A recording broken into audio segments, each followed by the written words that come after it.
Olá, bem-vindos, prezados alunos, a mais uma videoaula da disciplina de Hidráulica. Na aula de hoje nós veremos o grupo de atuação. O grupo de atuação ele também pode ser chamado de grupo de utilização da energia hidráulica. Na videoaula passada, nós vimos a divisão dos circuitos hidráulicos, a divisão em três grupos básicos, os três grupos principais da hidráulica. O primeiro grupo é o grupo de acionamento, ou grupo de geração de energia hidráulica, que a gente estudou na aula passada. O segundo grupo é o grupo de comando e controle, ou grupo de distribuição da energia hidráulica. E o terceiro grupo é o grupo de atuação, ou grupo de utilização da energia hidráulica.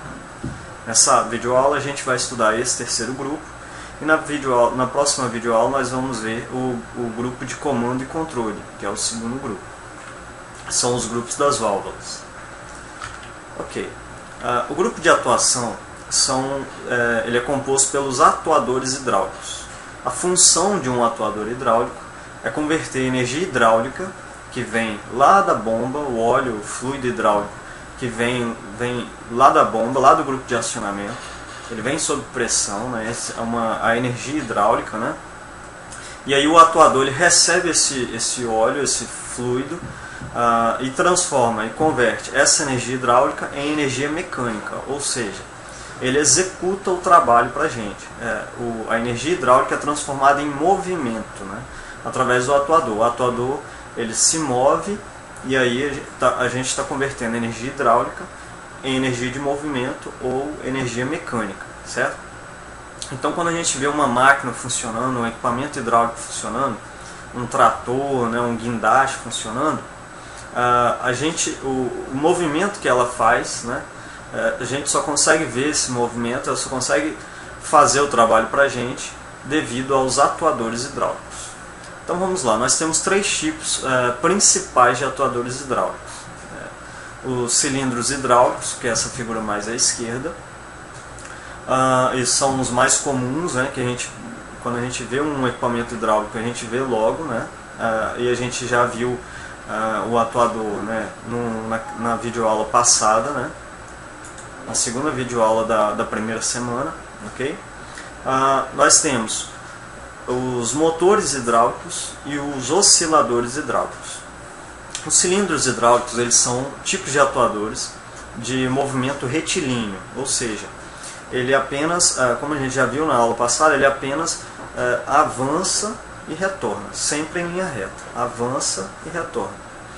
Já os motores hidráulicos e os osciladores hidráulicos, eles são atuadores do tipo rotativo, eles trabalham girando, ok? Bom, vamos começar pelos osciladores hidráulicos. Os osciladores hidráulicos, eles realizam então movimentos, ele trabalha com um movimento rotacional, ok?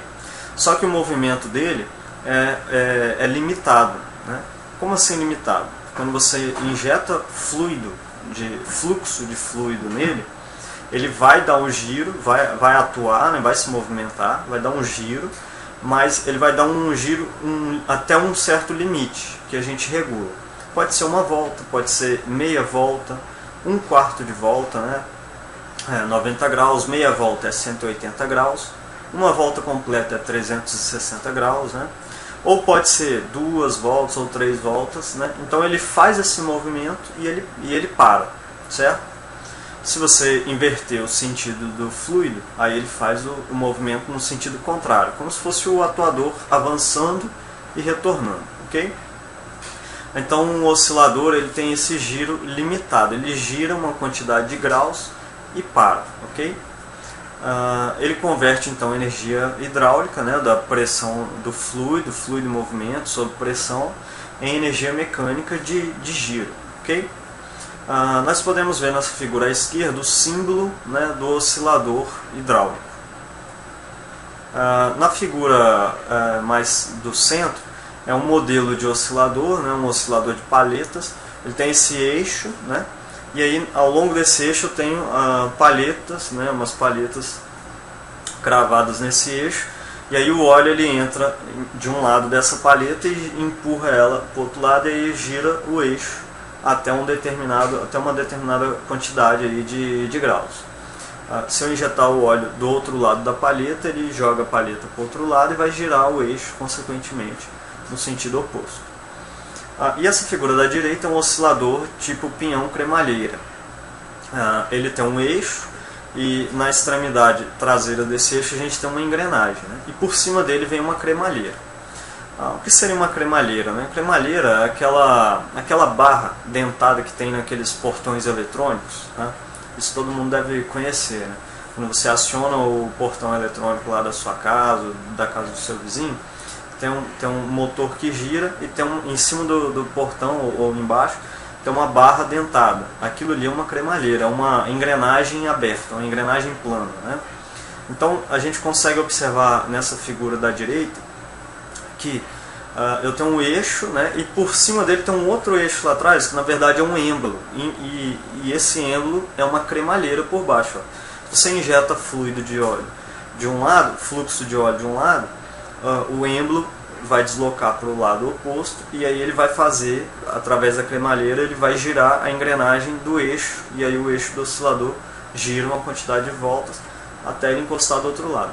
Quando a gente entra com fluxo de fluido lá do outro lado do êmbolo, ele vai ser deslocado para o lado de cá agora, vai voltar, e a cremalheira vai acionar a engrenagem do eixo do oscilador. Então são alguns modelos de osciladores, existem outros, né, só para a gente ter uma ideia.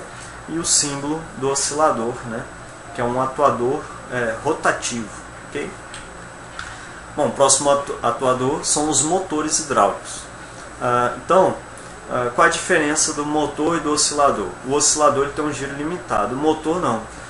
Se você mandar fluxo de fluido para ele, ele vai girar indefinidamente, até que a gente corte o fluxo que está chegando nele. Enquanto você mantiver a sua válvula acionada, mandando fluxo de fluido para o atuador, para o motor hidráulico, ele vai continuar girando, né, em um sentido. Se você inverter, ele inverte e gira no outro sentido. Mas ele não tem um giro limitado, ele continua girando enquanto a gente mantiver ele acionado. Ele só para quando a gente cortar o fluxo de fluido que está chegando nele. Ok? Então essa é a diferença. Oscilador e motor são então atuadores rotativos que trabalham girando. O motor ele tem um giro, né, indefinido, e o oscilador ele tem um giro limitado. Ele dá uma quantidade de voltas e para. Okay? Aí temos alguns uns modelos, né? Esse motor de palhetas aí central, eu tenho esse eixo, tá entrando aí na tela, e em volta dele eu tenho algumas palhetas, né? Então se eu injeto fluxo de um lado, ele gira no sentido oposto. Se eu injetar fluido do outro lado, ele gira agora retornando.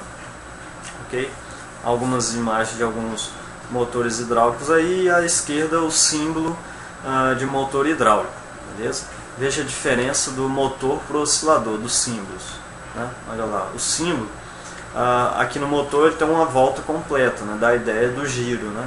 E o oscilador é meia volta somente, que dá a ideia do limite de giro, né?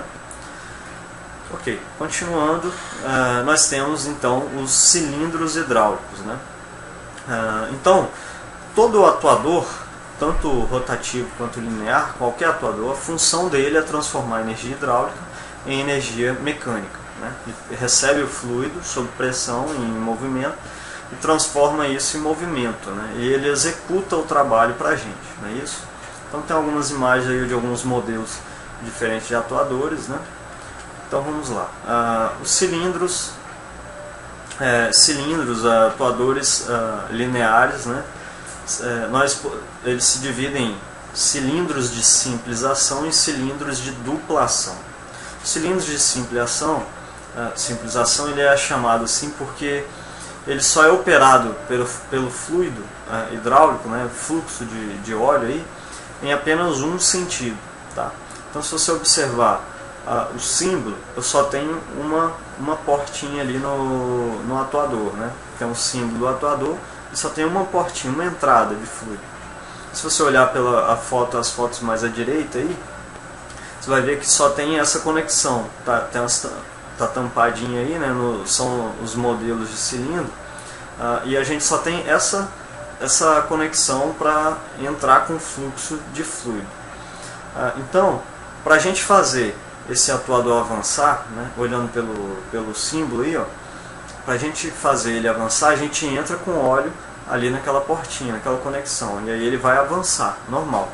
Para fazer ele retornar, a gente tem que liberar essa passagem, deixar ela aberta lá para o reservatório, né, e alguma coisa no atuador, que não o fluxo de fluido, vai fazê-lo retornar. Nesse primeiro, ele tem um retorno por força externa. Significa que ele só vai retornar quando uma força, alguma coisa fora do circuito, fora do sistema, acionar ele, tendendo a fazer ele a voltar, né, a retornar.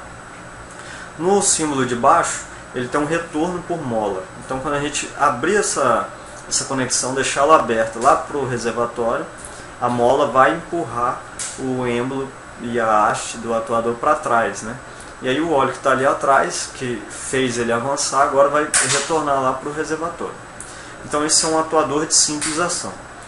Aqui ele tem um avanço por fluido, mas a gente pode ter também um modelo de atuador simples ação que vai ter o retorno por fluido e o avanço, então, por mola ou por força externa. Bom, os atuadores de dupla ação, né? Eles são alguns modelos dele aí, algumas imagens de atuadores de dupla ação, e o símbolo é basicamente o mesmo, só que agora a gente tem as duas conexões, porque ele é operado pelo fluido nos dois lados, nos dois sentidos. Então ele faz força também, tanto no avanço quanto no retorno, ok? Então são os atuadores hidráulicos, tipo linear, né? Bom, como é que a gente pode, uma maneira, né, de especificar os atuadores, né, e aí eu estou mostrando um atuador nessa imagem, um atuador em corte, né, aberto, para a gente ver como que é por dentro. Uma maneira é através desse código de números aí, são 3 valores, 3 números. O primeiro número, esse 32 aí, é milímetro, né, os 3 números estão em milímetro. Então 32 milímetros, ele diz respeito ao diâmetro do êmbolo, né, aquela parte ali do atuador. Então o diâmetro do êmbolo é 32 milímetros. O segundo número, esse 20 milímetros, é o diâmetro da haste, né? Quanto que tem de diâmetro da haste. E o terceiro número é o quanto que essa haste se desloca, né? Quanto de curso que o atuador tem, qual o curso dessa haste aí, do êmbolo do atuador, ok? Então esse atuador ele se desloca 200 milímetros, tá? Então a gente pode especificar atuadores assim, né, com um código de 3 números, né? O primeiro é o diâmetro do êmbolo, depois o diâmetro da haste, depois o curso da haste. Bom, nós temos outros atuadores também, né? Temos vários outros, né? Mas os principais, né?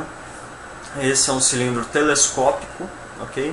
Esse cilindro ele é muito utilizado, né? Onde eu preciso de um grande alcance, mas o espaço de montagem onde a gente vai instalar esse atuador ele é pequeno.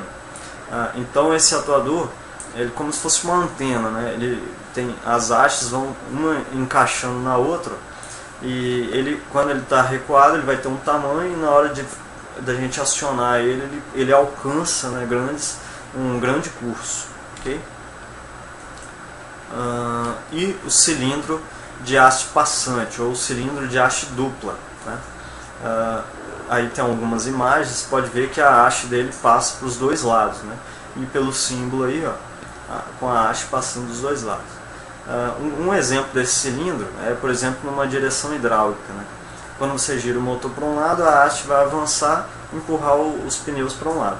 Quando você girar o motor para o volante para o outro lado, o atuador ele tem que retornar para o outro lado, mas empurrando agora as rodas no outro sentido. Então o atuador de haste passante. É importante que ele faz a mesma força, a mesma velocidade de avanço para um lado e para o outro.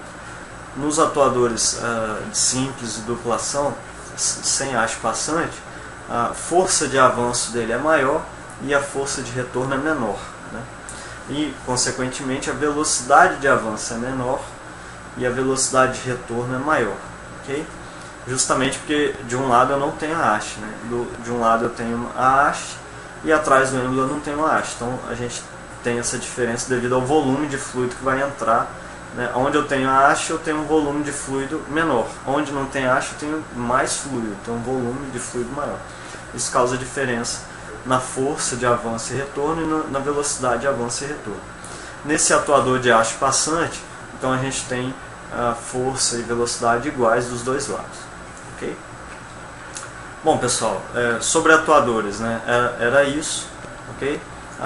Lembrando vocês, né, deem uma olhada nesse assunto na apostila, né, a apostila tem mais detalhado esse assunto. Busquem outras fontes de informação também. Qualquer dúvida, vocês podem me procurar no ambiente virtual. Um abraço e até a próxima videoaula.